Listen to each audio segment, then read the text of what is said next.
کر سکیں اور کتاب الہی تورات حاصل کر سکیں۔ بنی اسرائیل اس وقت لاکھوں کی تعداد میں تھے، ظاہر ہے اتنے بڑے ہجوم اور لشکر کا تیزی سے حرکت کرنا ممکن نہیں تھا۔ اس پر اللہ تعالی نے فرمایا، اے موسیٰ، تجھے اپنی قوم سے غافل کر کے کون سی چیز جلدی لے آئی؟ کہا کہ وہ لوگ بھی میرے پیچھے ہی آ رہے ہیں، اور اے میرے پروردگار، میں نے تیری طرف اس لیے جلدی کی کہ تو راضی ہو جائے۔ کوہ طور پر یہ موسیٰ علیہ السلام کی دوسری آمد تھی۔ دوسری بار بھی انہیں اسی بابرکت درخت کے پاس اللہ پاک سے ہم کلام ہونے کا شرف حاصل ہو رہا تھا۔ موسیٰ علیہ السلام کی رسالت کے مقاصد کا پہلا مرحلہ پورا ہو چکا تھا۔ بنی اسرائیل ذلت و رسوائی اور عذاب عظیم سے نکل آئے تھے۔ اب وہ آزاد فضا میں سانس لینے کے قابل تھے، لیکن ان کے دلوں میں شرک و بت پرستی کے پرانے اثرات باقی تھے۔ یہی وجہ ہے کہ سمندر سے نکلتے ہی انہوں نے بت پرستی کا مطالبہ کر دیا تھا، لہٰذا ضروری تھا کہ ان کی تربیت کی جائے۔ پھر تربیت کے لیے بھی کسی مفصل قانون اور ضابطے کا ہونا بہت ضروری تھا کہ اس پر عمل پیرا ہو کر آنے والے وقت کے لیے تیار ہو سکیں۔ تو اللہ تعالیٰ نے عظیم رسول موسیٰ علیہ السلام کے ساتھ یہی وعدہ کیا تھا کہ وہ طور پہاڑ پر آ کر اللہ کی نگرانی میں براہ راست احکام الہی کو حاصل کرنے کی کما حق ہو تیاری کر سکیں۔ پہلے مدت 30 دن مقرر ہوئی تھی اور پھر 40 دن ہو گئی، جیسا کہ سورۃ الاعراف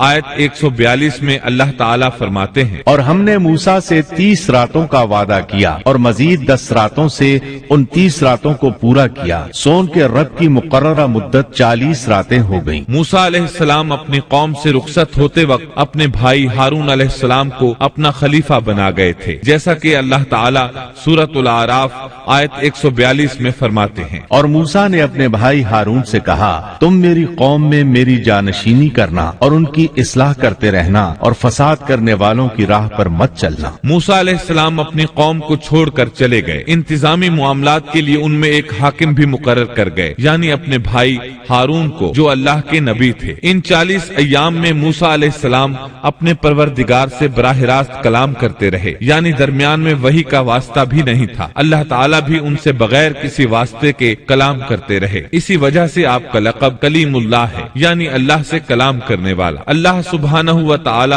سورۃ النساء آیت 164 میں فرماتے ہیں، اور موسیٰ سے اللہ تعالیٰ نے صاف طور پر کلام کیا۔ جب موسیٰ علیہ السلام مقررہ وقت پر وہاں پہنچے اور اللہ تعالیٰ نے ان سے کلام کیا تو عرض کرنے لگے کہ اے میرے پروردگار، مجھے اپنا دیدار کرا دیجئے، میں آپ کو ایک نظر دیکھ لوں۔ ارشاد ہوا، تم مجھے ہرگز نہیں دیکھ سکتے، کیونکہ دنیاوی آنکھ میں اتنی طاقت و ہمت نہیں کہ وہ باری تعالیٰ کو دیکھ سکے، جیسا کہ سورۃ الانعام آیت 103 میں ارشاد ربانی ہے، اس کا تو کسی کی نگاہ